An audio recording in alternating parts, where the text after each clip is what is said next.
Ο άνθρωπος και οι εσωτερικές του εικόνες. Μία ματιά στις εσωτερικές εικόνες της ανθρώπινης υπάρξεως. Πρώτη εικόνα μέσα μας είναι η θεϊκή εικόνα που λάβαμε από τον δημιουργό της ζωής μας, όλοι οι άνθρωποι, ανεξαρτήτου γεννήσεως, χώρας, θρησκείας. Δεύτερη εικόνα είναι η προγενετική μας εικόνα, την οποία λαμβάνουμε όλοι οι άνθρωποι που παίρνουμε μερίδιο στην ζωή αυτή και ερχόμαστε σε αυτήν εδώ τη ζωή. Τρίτη εικόνα, η εικόνα της εδώ ζωής μας, η οποία κυριαρχεί στην ύπαρξη των πολλών, σχεδόν όλων των ανθρώπων εδώ στη ζωή μας. Ακόμα και όταν ο άνθρωπος βιώσει και γνωρίσει την θεϊκή υπόσταση, την θεϊκή εικόνα, την ιερή εικόνα που ο Θεός έχει θέσει μέσα του, αυτή η ιερή εικόνα θα εκφράζεται μέσα από την εικόνα της εδώ ζωής του και από τις 7 επιμέρους εικόνες που έχει αυτή η εικόνα της εδώ ζωής μας. Η παρουσία του Θεού μέσα στον άνθρωπο δεν καταργεί την προσωπικότητα του ανθρώπου, αντιθέτως την αναδεικνύει στο πιο υψηλό, όμορφο και ωραίο πεδίο της, εκφράζοντας πάντοτε μια απίστευτη ελευθερία η οποία ουδέποτε απειλεί και ουδέποτε απειλείται. Ευτυχισμένος ο άνθρωπος εκείνος που ο Θεός θα του αποκαλύψει την αληθινή εικόνα που ο ίδιος ο Θεός έθεσε μέσα στον άνθρωπο. Την εικόνα αυτή που όλοι μας αποκαλούμε θεϊκή εικόνα. Αλλά χιλιαπλάσια ευτυχισμένος είναι ο άνθρωπος που θα ζήσει σύμφωνα με αυτήν την εικόνα. Δυστυχισμένος ο άνθρωπος που η ζωή του θα περάσει χωρίς ποτέ να ανακαλύψει τίποτε για την θεϊκή εικόνα της υπάρξεώς του, την πραγματική του εικόνα. Η δυστυχία του ανθρώπου αυτού θα γίνει σοβαρό μαρτύριο, αφού θα υπάρχει ως ύπαρξη που υπηρετεί νεκρές εικόνες, ξένες της θεϊκής του φύσεως, ξένες της αληθινής υποστάσεως που ο άνθρωπος φέρνει από τον Θεό. Άραγε γνωρίζει κανείς πώς οι άνθρωποι φεύγουν από αυτή τη ζωή έχοντας υπηρετήσει, έχοντας ενσαρκώσει εσωτερικές εικόνες μέσα τους νεκρές, με αποτέλεσμα να υποδουλώνουν την ψυχή τους μέσα στους αιώνες και στον εδώ χρόνο της ζωής ασφαλώς, φυλακίζοντας όλη την ύπαρξη μέσα σε εικόνες ξένες της θεϊκής φύσης. Αν υπάρχει κάποιος άνθρωπος που να μπορεί να απαντήσει το πιο πάνω ερώτημα, τότε απευθείας θα γνωρίζει το μέγεθος της αφόρητης δυστυχίας για όλους τους ανθρώπους που δεν γνώρισαν τη θεϊκή εικόνα της ψυχής τους και όταν η εικόνα της εδώ ζωής τους, της ανθρώπινης ύπαρξής τους, είναι στην φυσική διάσταση, είναι στην παραφύση κατάσταση, στην τραγική κατάσταση, τον τραγικό άνθρωπο, όταν στερείται πνευματικής αρετής. Δεν μιλάω για τη φυσική αρετή, μιλάω για πνευματική αρετή. Η φυσική αρετή που εμείς σαν άνθρωποι έχουμε είναι πρώτος καλή. Δεν επαρκεί. Χρειάζεται κάτι πολύ περισσότερο. Ο άνθρωπος είναι ελεύθερος, παραδέχομαι, στον δρόμο εδώ αυτής της ζωής να εκφράσει την βασιλικότητα της αγάπης από την ύπαρξή του και να γίνει ο ίδιος ο άνθρωπος εικόνα της βασιλικής αυτής αγάπης, εκφραστής τέλειος αυτής, να αναδειχθεί ο άνθρωπος θεϊκόν και στην διαφορετική ή διαφορετικά μπορεί να ξεπέσει μακριά από την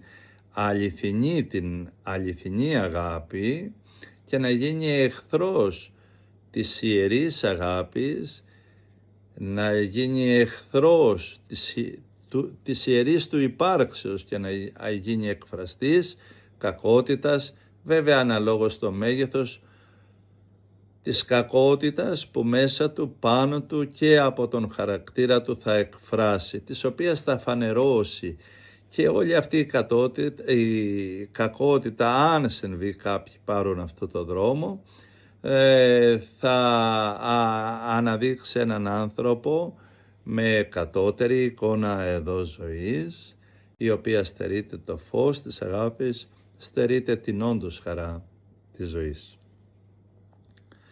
Πάρα πολλοί άνθρωποι στο σύνολο των εσωτερικών εικόνων που βρίσκονται στερούνται μέσα τους την θεία αρετή, στερούνται πνευματική αρετή, στερούνται κατάλληλο λόγο, στερούνται ανώτερο λόγο, νοήματος ανώτερο, και έτσι μένουν μακριά από την επίγνωση, μένουν μακριά από την ορθή εκτίμηση του εαυτού τους, με αποτέλεσμα να βλέπουν τον εαυτό τους, να βλέπουν τον άνθρωπο γενικά, τη ζωή, ακόμα και το Θεό μέσα σε νεκρές εικόνες.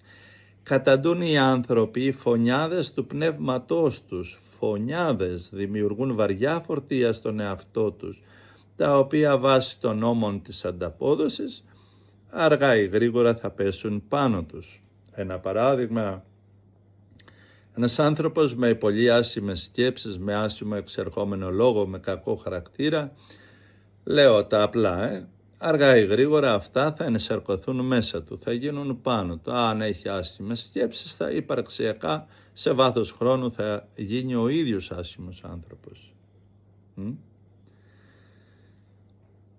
Η ποιότητα που απορρέει από τις εικόνες που ο άνθρωπος χτίζει στην εδώ ζωή του είναι μεγάλη δύναμη και παίζει πάρα πολύ σπουδαίο ρόλο σε όλα τα γεγονότα της ζωής του. Ατομικά μεν για τον κάθε ένα μας, σαν συνύπαρξη δε για όλους μας. Γιατί μπορεί κάποιος να έχει ιερές και άγιες εικόνες και ένα τέλειο χαρακτήρα και να είναι πραγματικά άνθρωπος της ζωής, αν όμως οι άνθρωποι γύρω, το περιβάλλον του γύρω του, υποθέσουμε ότι ζει σε τραχείς και κακούς ανθρώπους, αυτές οι εικόνες εκεί θα πέσουν πάνω του. Η διαφορά όμως για αυτόν που είναι ιερός υπαρξιακά δεν καταργείται από τις απειλές ή και τον θάνατο που τυχόν του προκαλέσουν ή τις αρπαγές που θα του κάνουν οι γύρω του, δηλαδή η συνύπαρξη, στο οποίο είναι σεβαστό και κατανοεί ότι η συνύπαρξη έχει το δικαίωμα να ενεργήσει ο καθένας μόνος του και στο σύνολό τους με βάση την ποιότητα που θα υπάρχει στη συνύπαρξη. Δεν υπάρχουν, θέλω να τονίσω, Άγιοι οι οποίοι δέχονται ή επιτρέπουν ή τρέφουν μέσα τους μολυσμένες εικόνες. Αυτό δεν γίνεται. Όπως δεν είναι δυνατόν βέβαια να υπάρχουν κακοί άνθρωποι οι οποίοι κρατάνε μέσα τους καλές εσωτερικές εικόνες αρετής, πνευματικής και αγάπης ή ζουνε με χαρακτήρα που δηλώνει ένθεη διάσταση. Δεν γίνεται αυτό. Έτσι λοιπόν δεν υπάρχει κανένας Άγιος με λανθασμένες εσωτερικές και άρρωστες εικόνες, αλλά δεν υπάρχει κανείς κακός άνθρωπος με άγιες εσωτερικές εικόνες. Επίσης δεν υπάρχει φωτισμένο όν που να αγνοεί, το τονίζω αυτό, που να αγνοεί τις εσωτερικές εικόνες, το περιεχόμενο των εικόνων του και όσα αυτές είναι γεμάτες στην ύπαρξή του. Διότι φωτισμένος άνθρωπος οπωσδήποτε δηλώνει και δείχνει επίγνωση της εσωτερικής του καταστάσεως. Είναι σαν κράτος ο άνθρωπος που γνωρίζει τι νόμοι κυριαρχούν στο κράτος του, το εσωτερικό του πολίτευμα, τον τρόπο που δρά και αντιδρά σε όλα τα κράτη ανθρώπους που συναντάει σαν κράτος ο άνθρωπος. Όταν οι εσωτερικές εικόνες ενός ανθρώπου είναι νεκρές από πνευματικό περιεχόμενο, η καρδιά του ανθρώπου αυτού παραμένει κλειστή στην ευλογία, παραμένει κλειστή στην αληθινή αγάπη, παραμένει κλειστή στο λόγο της σοφίας.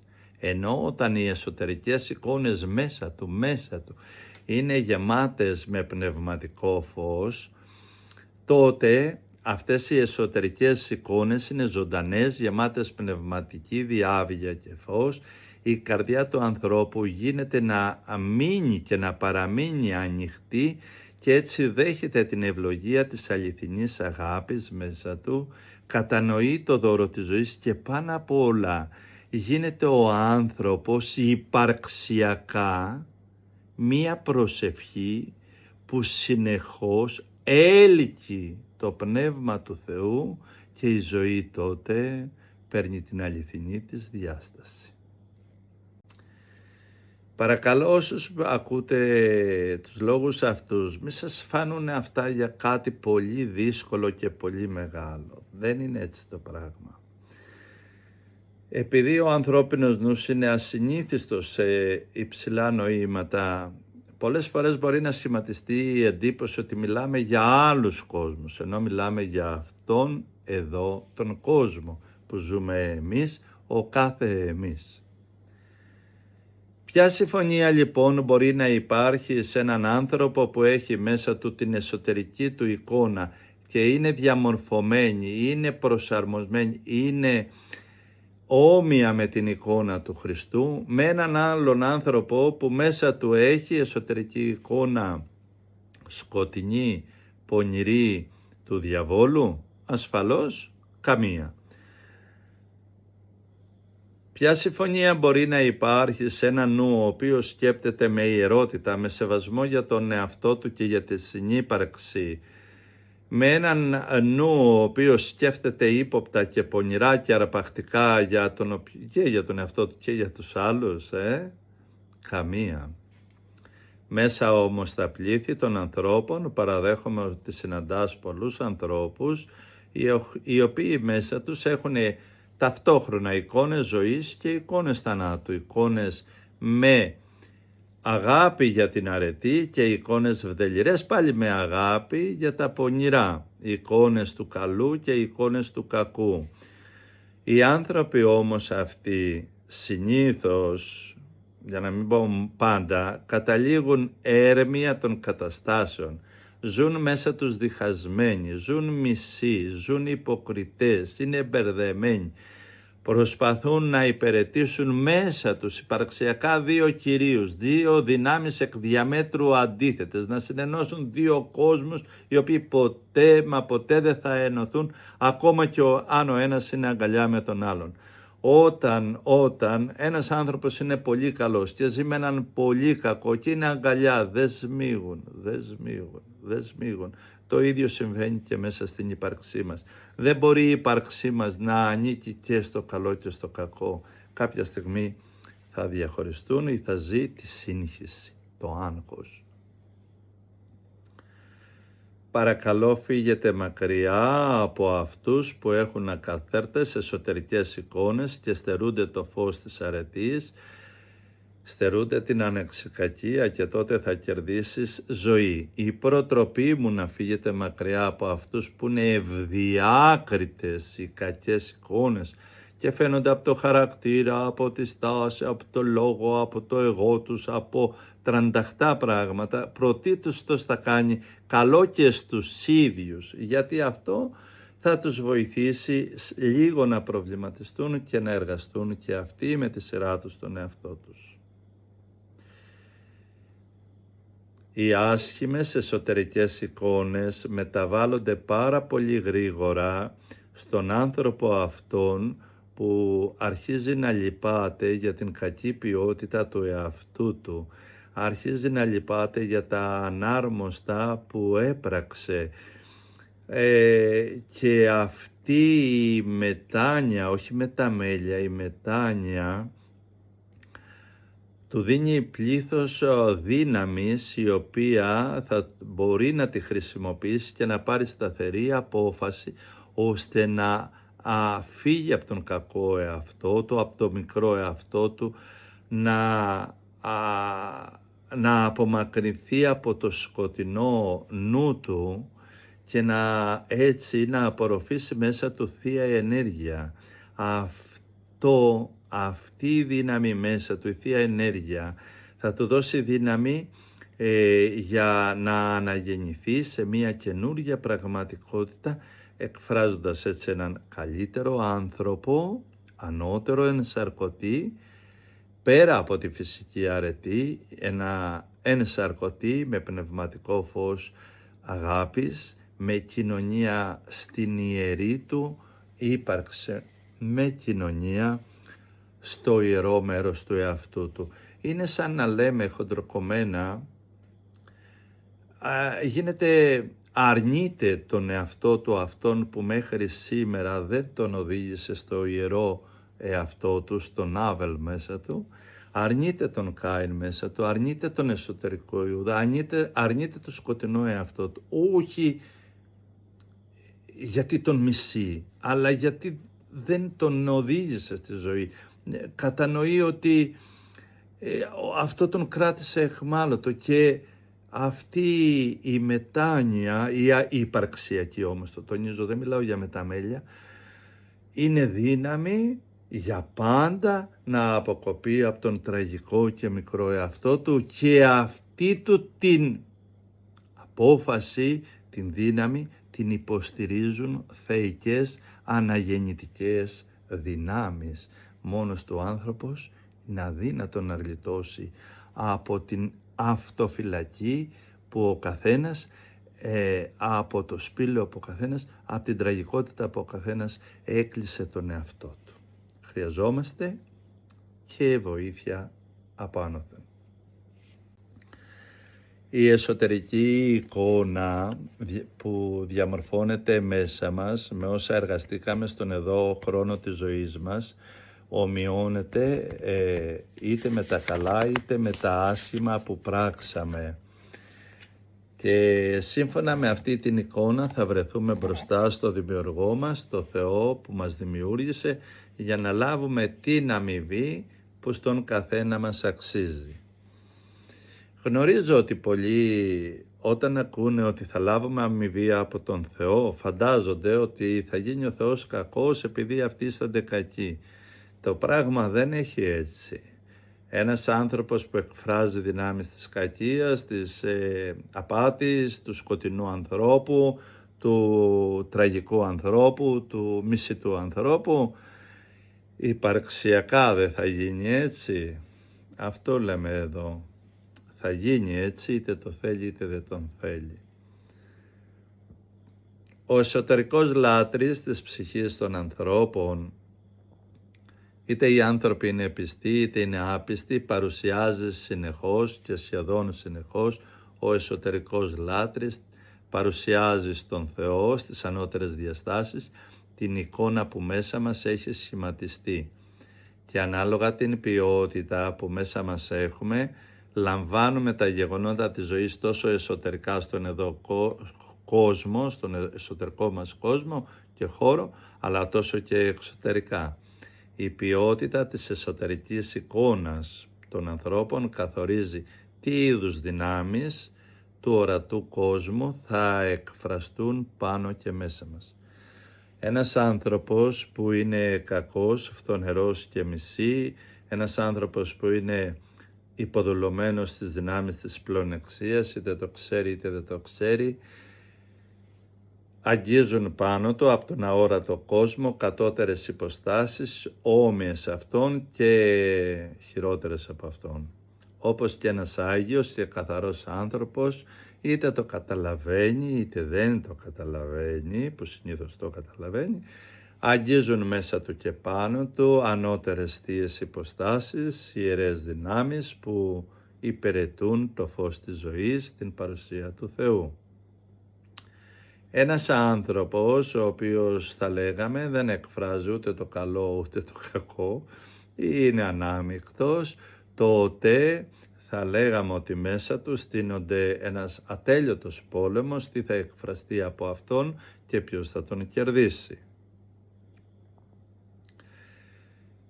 Λίγο πιο πριν είπα ότι ο λάτρης της ψυχής παρουσιάζει σχεδόν συχνά ή σχεδόν συνεχώς την εσωτερική εικόνα που μέσα μας έχουμε. Είναι σαν να τη σηκώνει σαν ιερέας που σηκώνει την εσωτερική εικόνα της ύπαρξής μας εμπρός στο Θεό. Γιατί όμως δεν είπα συνεχώς? Βεβαίως γνωρίζουμε όλοι ότι τα πάντα βρίσκονται ενώπιον του Θεού, είτε ο εσωτερικός μας λάτρης σηκώσει την εσωτερική μας εικόνα, είτε όχι, τα πάντα είναι ενώπιον του Θεού. Όμως, ο Θεός πολλές φορές από Θεία Αγάπη αφήνει κάποιες στιγμές εκτός του βλέμματός του όλους εκείνους τους ανθρώπους που φέρνουν μέσα τους λερωμένες, άσχημες, μολυσμένες, νεκρές εικόνες για ανακούφιση, για ενθάρρυνση, χωρίς όμως να σημαίνει ότι η θεϊκή αγάπη, η θεϊκή πρόνοια συμφωνεί με όσα ο άνθρωπος αυτός που έχει τις σκοτεινές εικόνες συμφωνεί και συνενεί. Αντιθέτως, δημιουργείται, εφόσον το βλέμμα του Θεού απομακρύνεται από αγάπη και στρέφεται αλλού, δημιουργείται ένας χώρος, θα λέγαμε μια ευκαιρία για τον άνθρωπο αυτό, μια ανακούφιση. Παρατηρήστε όμως τώρα τι θα πω.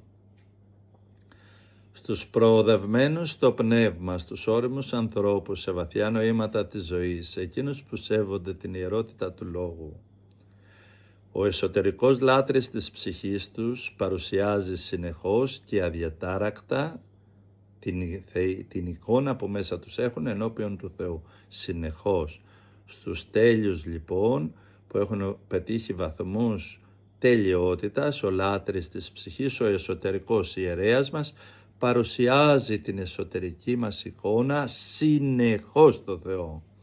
Γι' αυτό οι άνθρωποι αυτοί που βιώνουν ποικιλοτρόπως την παρουσία του Θεού στη ζωή τους, το βλέμμα του Θεού είναι πάνω τους, ζουνε την τέλεια χαρά, ζουνε τη σταθερότητα στον εαυτό τους ως εκφραστή της αγάπης του. Τώρα καταλαβαίνεις τι είπα? Εύκολα ο κάθε ένας δύναται να καταλάβει και να διακρίνει πως όλοι εκείνοι οι άνθρωποι που τολμούν τα ανάρμοστα και έχουν μέσα τους αυξημένη κακία, δηλαδή κακές εσωτερικές εικόνες, στερούνται τη θεϊκή χαρά, είναι αδυνατούν να νιώσουν την παρουσία του Θεού. Και γι' αυτό τολμάνε να ζουν με ψεύτικο εαυτό. Γι' αυτό τολμάνε να ζουν με κακό εαυτό. Γι' αυτό συνεχίζουν να υποφέρουν μέσα στην τραγωδία ενός ανθρώπου που δεν βρίσκει νόημα γιατί να υπάρχει.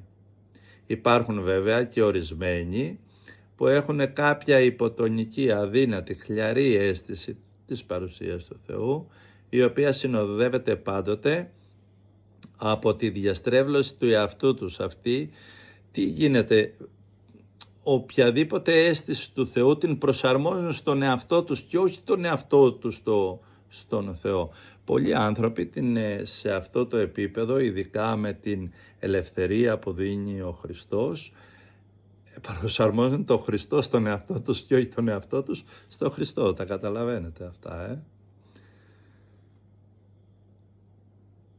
Είναι μεγάλο λάθος. Καλύτερα είναι να είσαι σε βαθμούς κακίας και άτοπου χαρακτήρα, ώστε να ξέρεις ότι είσαι εκτός ζωής, παρά να είσαι σε μια κατάσταση που χρησιμοποιείς τον θεϊκό λόγο και όλα της ιερότητας, προσαρμόζοντάς τα στην μικρότητα ή στα ανθρώπινά σου. Αυτό είναι πολύ άσχημο, πολύ δύσκολο. Τώρα έρχομαι όμως να δείξω την χαρά. Εκείνοι οι άνθρωποι που έζησαν και ζουν με πνευματική αρετή. Αυτοί οι άνθρωποι λοιπόν, αφού ζουν με πνευματική αρετή, έχουν καθαρή εσωτερική εικόνα, αισθάνονται δυνατά την παρουσία του Θεού και γι' αυτό δεν τολμούν και γι' αυτό δεν πράττουν τίποτε ανάρμοστο, γιατί έχουν συνεχώς την αίσθηση ότι είναι υπό το βλέμμα του Θεού. Θα πω μόνο τον μεγάλο προφήτη Δαβίδ, όπου λέει το βλέμμα σου συνεχώς με παρατηρεί. Πού να κρυφτώ, λέει, πού να υποθέσουμε, λέει, ότι θέλω να φύγω από το βλέμμα. Σαν πάω, λέει, στην κόλαση και κρυφτώ εκεί, λέει, πόσο βλάκας είμαι, με βλέπεις ολοκάθαρα. Και αν χωθώ, λέει, μέσα στα σκοτάδια, εκεί που δεν υπάρχει ανατολή, δεν υπάρχει φως, δεν υπάρχει τίποτα, εκεί μέσα να κάνω, λέει, τα δικά μου. Λέει, τι βλάκας είμαι, λέει, αμέσως με βλέπεις. Ολοφάνερα καταλαβαίνετε. Τι κάνει, βλέπει τον Θεό να τον βλέπει. Και το ζει πόσο έντονα, όπως κάποιος δεν μπορεί να κάνει μια σκέψη κρυφά από την ψυχή του. Έτσι καταλαβαίνει ότι ο Θεός τον παρακολουθεί. Αφού λοιπόν οι άνθρωποι ζουν έντονα την παρουσία του Θεού, δεν τολμάνε, έχουν τη δύναμη να μην υπηρετήσουν τον κακό και μικρό και τραχή και θλιπτικό εαυτό του, αυτό το μίζερο ανθρωπάκι που τρώει τους πολλούς από εμάς. Λοιπόν, οι άνθρωποι αυτοί που ζουν έντονα το Θεό και έχουν θεϊκή ωραία εικόνα μέσα τους, δεν συγχέουν ποτέ τη θεϊκή παρουσία με τη μικρότητα του εαυτού τους. Ποτέ. Ακόμα κι αν εργαστούν μεγάλα θαύματα, μεγάλες δυνάμεις, ακόμα κι αν ο ίδιος ο Θεός από μέσα τους εργαστεί διαμέσου αυτών μεγάλα θαύματα, δεν μπερδεύουν ποτέ τον εαυτό τους με τη θεϊκή δύναμη. Γι' αυτό, ακόμα και όταν γίγαντες πνευματικοί της αρετής, στη χριστιανοσύνη το ξέρουμε πολύ καλά, άνθρωποι οι οποίοι αξιώθηκαν μεγάλα θαύματα, ουδέποτε μπέρδεψαν τον εαυτό τους με αυτά που ο Θεός, ο Χριστός χάρισε μέσα από αυτούς. Η θεϊκή εικόνα που μέσα στον κάθε άνθρωπο υπάρχει είναι η χαμένη δραχμή, είναι το χαμένο πρόβατο που μίλησε στις παραβολές του ο Χριστός και την οποία ο καθένας μας οφείλει να ψάξει και να βρει, και όχι μόνο να τη βρει αλλά να ζήσει σύμφωνα με αυτήν χαρούμενος καθόλου. Φεύγει από την ανθρώπινη εικόνα της ζωής του και τις 7 επιμέρους και ζει με τη θεϊκή εικόνα, ζει με το ιερό όν μέσα μας. Έτσι διδάσκει αυτός, δηλαδή ο Χριστός, που πρώτος δείχνει στον άνθρωπο πώς ο άνθρωπος πρέπει να ζει και πώς ο άνθρωπος είναι δυνατόν να ζήσει σαν εκφραστής της αγάπης του Θεού μέσα στην θεϊκή του εικόνα. Ο Χριστός εδώ, περπατώντας στην ανθρώπινη διάσταση και μέσα από την επίγεια ζωή του που ο καθένας από εμάς μπορεί να μελετήσει άνετα μέσα από τα Ευαγγέλια του και να δει πώς θα πρέπει να είναι ο κάθε άνθρωπος στον χρόνο της εδώ ζωής του και να εκφράζει την αιώνια αγάπη που υπερβαίνει την ανθρώπινη δική μας αγάπη, η οποία κινείται μέσα στα όρια του συμφέροντος, της αυτοεξυπηρέτησης, της προσωπικής μας καλοπέρασης και θέλησης, και εν τέλει διά της αγάπης δημιουργούμε αιχμαλωσία.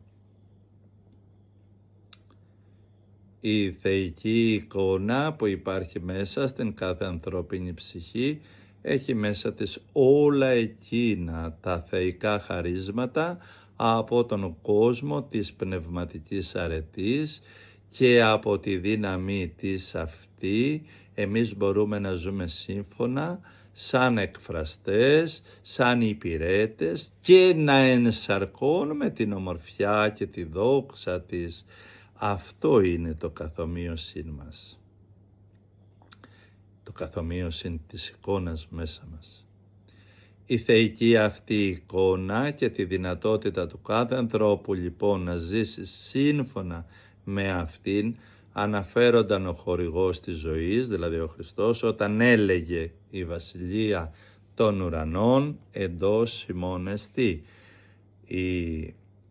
Η εικόνα του θεϊκού ανθρώπου υπάρχει μέσα σε όλους μας και παρά τις τραγωδίες μας, παρά τη μικρότητά μας, παρά την αμαρτωλότητά μας, παρά την άγνοιά μας, παρά όλα όσα δέρνουν τον πτωτικό άνθρωπο, υπάρχει μέσα μας και αυτή μας δίνει την εξουσία να στραφούμε στον Θεό και να γίνουμε θεϊκά πλάσματα.